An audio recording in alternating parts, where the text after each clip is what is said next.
dar este atât de aromată și de gustoasă. Este genială. A ieșit perfect. O să fie bătaie pe ele, așa că trebuie să le ascund repede.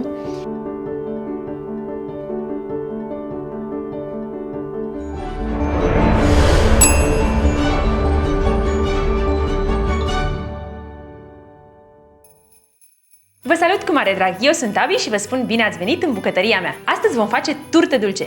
Da, ați auzit bine! Acea turtă dulce pe care o iubeam când eram mică, cu mirosul ei inconfundabil, care a rămas bine întipărit în memoria mea până astăzi. Nu se face deloc greu, este super fragedă, iar gustul este cel care ne face să ne îndrăgostim de această turtă dulce. Am să vă spun și un mic secret cum să păstrați turta dulce cât mai proaspătă și moale mai multe zile. Am o mulțime de amintiri legate de turta dulce, vă spun sincer, îmi place foarte mult, dar nu vă mai țin la povești și să începem treaba.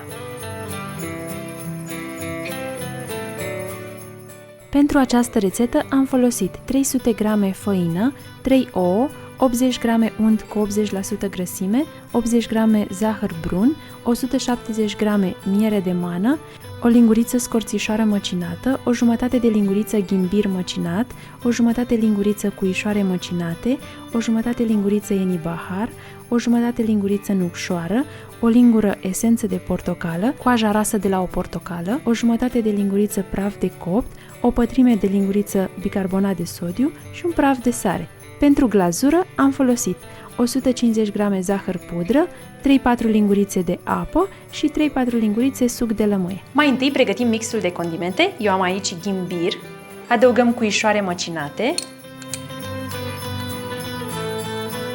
nucșoară, ienibahar și multă scorțișoară.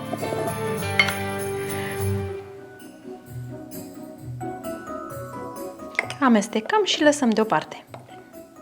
Vă recomand să nu fiți zgârciți cu aceste condimente, deoarece acestea dau acea aromă plăcută și acel gust minunat de turtă dulce. Amestecăm făina cu praful de copt și bicarbonatul și praful de sare. O lăsăm și pe aceasta deoparte. Într-un bol încăpător adăugăm untul, acesta este rece, și zahărul brun. Eu folosesc zahăr brun din trestie de zahăr 100% natural. Mixăm la viteză mică până se formează o cremă bine legată.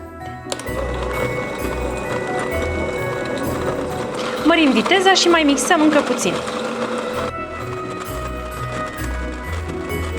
Adăugăm ouăle unul câte unul și mixăm bine după fiecare.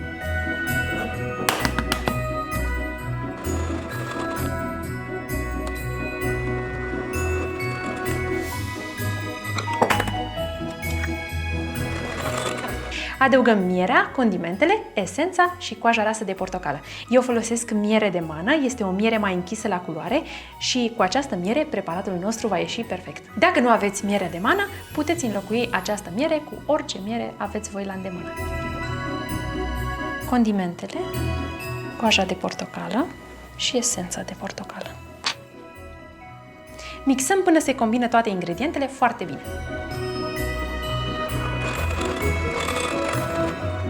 Adăugăm jumătate din cantitatea de făină și mixăm ușor.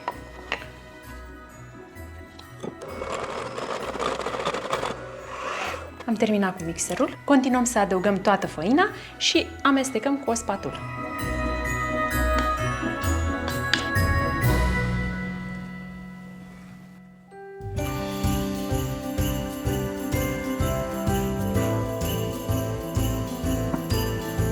La final, obținem un aluat moale și lipicios, însă nu trebuie să exagerăm cu făina. Este perfect așa cum este. Uitați cât este de moale. Aluatul obținut îl punem la frigider pentru minim 3-4 ore sau o jumătate de oră la congelator. Aluatul s-a întărit perfect, acum nu ne rămâne decât să formăm biluțele. Cu mâinile ușor umezite și cu o linguriță, formăm biluțele pe care le așezăm în tava în care am pus hârtie de copt.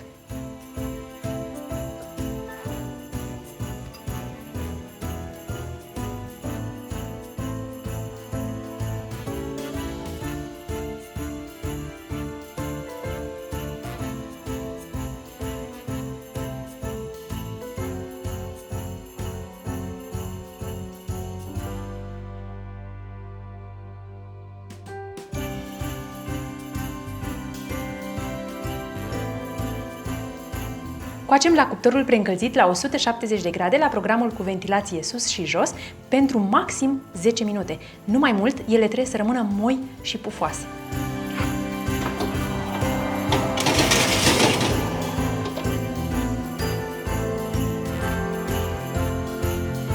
Trebuie să le cam păziți la cuptor, trebuie să fiți cu ochii pe ele, pentru că altfel se vor arde și nu vă vor rămâne așa moi și pufoase.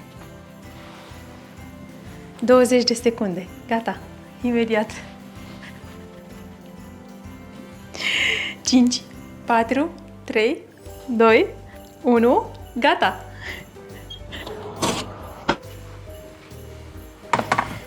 Miros fantastic. Deja, uite aici, mie mi-a copt un pic mai mult pe aceasta, dar nu-i nimic. Le lăsăm așa în tavă să se răcească câteva minute, după care le putem transfera pe un grătar să se răcească complet. Punem și cea de-a doua tavă la cuptor, pe care am păstrat-o la frigider până când au fost gata celelalte. Este important să păstrați acest aluat rece.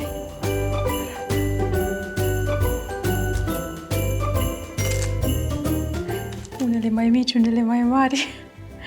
Cum i-au ieșit? Da, cum i-au ieșit.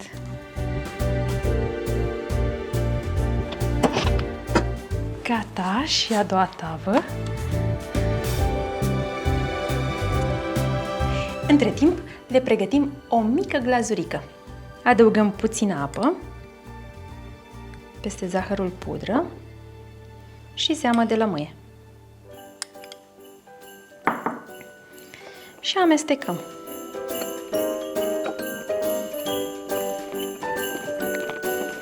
Cu această glazură vom decora turta dulce.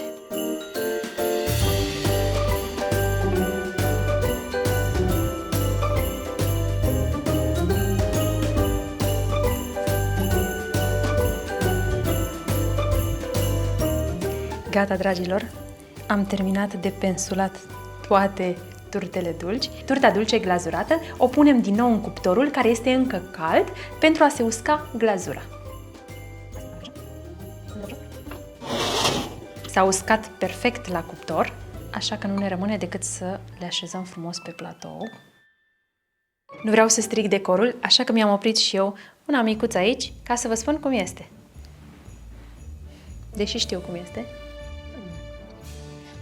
Fragedă este puțin spus, bineînțeles este și proaspătă, dar este atât de aromată și de gustoasă, este genială.